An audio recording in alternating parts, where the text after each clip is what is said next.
Olá, meu nome é Marcela e eu vou apresentar o trabalho intitulado Desenvolvimento de Living Lab para implementação de melhorias em um conjunto de habitações populares.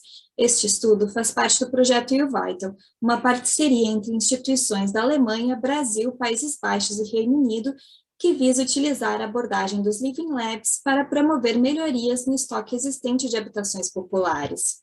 Os Living Labs são iniciativas centradas no usuário, que proporcionam a colaboração entre as partes interessadas para criar inovações em um contexto de vida real.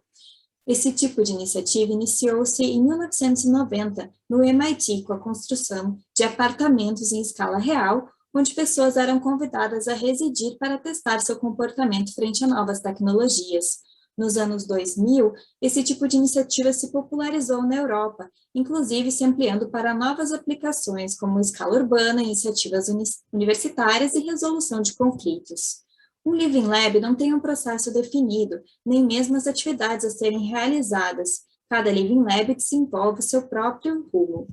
Para o nosso estudo no Brasil, propusemos uma macroestrutura em 3 etapas: compreensão do contexto dos problemas, desenvolvimento, onde faremos a cocriação de soluções, e avaliação. Nessa etapa, avaliaremos as cocriações e também o próprio Living Lab.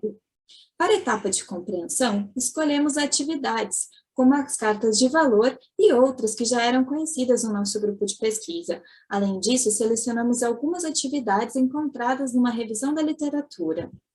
Escolhemos como projeto Quilombo o Que Casa, um condomínio chamado Quilombo 1 e 2, na cidade de Campinas, com 96 famílias. Essas casas foram entregues em 2013 e já estão muito modificadas. Para iniciar nossas atividades, escolhemos a técnica da conversa reflexiva, que começa com uma pergunta engatilhadora: como é para você morar no Quilombo? Realizamos essa atividade através de um grupo que formamos com os moradores no WhatsApp. Desta atividade, conseguimos entender alguns problemas. Por exemplo, o sinal de celular não funciona bem e algumas famílias acabam tendo que pagar pela fibra ótica como única alternativa. Além disso, há um conflito entre condomínio e bairro. Os moradores enxergam o condomínio como um bairro porque não há rateio de despesas, nem mesmo a função do síndico. Isso gera outros problemas, como a falta de acesso de serviços às casas, como, por exemplo, correios, ou manutenção de luminárias por parte da provedora de energia. Além disso, o condomínio foi entregue sem muros, e eles adquiriram 2 portões eletrônicos que não funcionam, porque não há um condomínio para pagar por essa taxa de energia. Além disso, as lixeiras coletivas são inadequadas, insuficientes e não promovem a reciclagem. Também não há área de lazer para crianças e adolescentes. A área das crianças já não existe mais. Nesse momento, os moradores citaram que a casa é muito pequena para as famílias e eles tiveram que ampliar cozinha e quartos. Isso gerou para muitas unidades problemas de infiltração causados por essa ampliação, tanto dos próprios moradores como dos vizinhos. E além disso, algumas casas apresentavam esse problema desde a entrega, provavelmente por fissuras.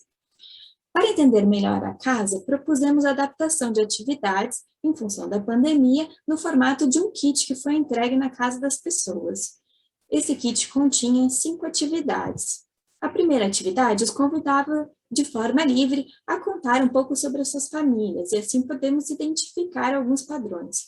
Depois, solicitamos que eles colassem tags onde estavam satisfeitos, insatisfeitos, onde poderia melhorar. Essa atividade teve uma baixa adesão, porque dependia de tirar fotos e enviar pelo WhatsApp para os pesquisadores. Apenas 4 moradores fizeram. Depois, solicitamos que eles desenhassem as casas. Essa atividade acabou envolvendo as crianças das famílias. A atividade 4 consistia em colar, priorizando as oportunidades de melhoria ou coisas que eles gostariam de modificar na casa e também no condomínio. E, por fim, fornecemos uma planta baixa com o projeto original do condomínio, um grid de 1 metro, solicitando que eles nos mostrassem as ampliações que eles já haviam feito nessas casas.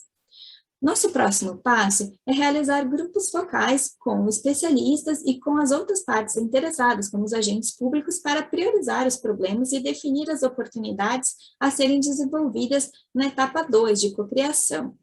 O que vimos com a nossa experiência foi que os procedimentos e ações que a gente desenvolveu conseguiram uma abertura necessária, apesar do cenário pandêmico. Além disso, houve uma adesão significativa e acima das nossas expectativas por parte dos moradores, e mesmo à distância, sem contato direto, eles se dispuseram a revelar pontos críticos das suas casas ou do seu loteamento. Não foi necessária a inserção de tecnologias ou ferramentas muito elaboradas para que isso fosse atingido. Muito obrigada. Se tiverem maiores dúvidas ou quiserem maiores informações sobre o nosso projeto, por favor, visitem o site abaixo.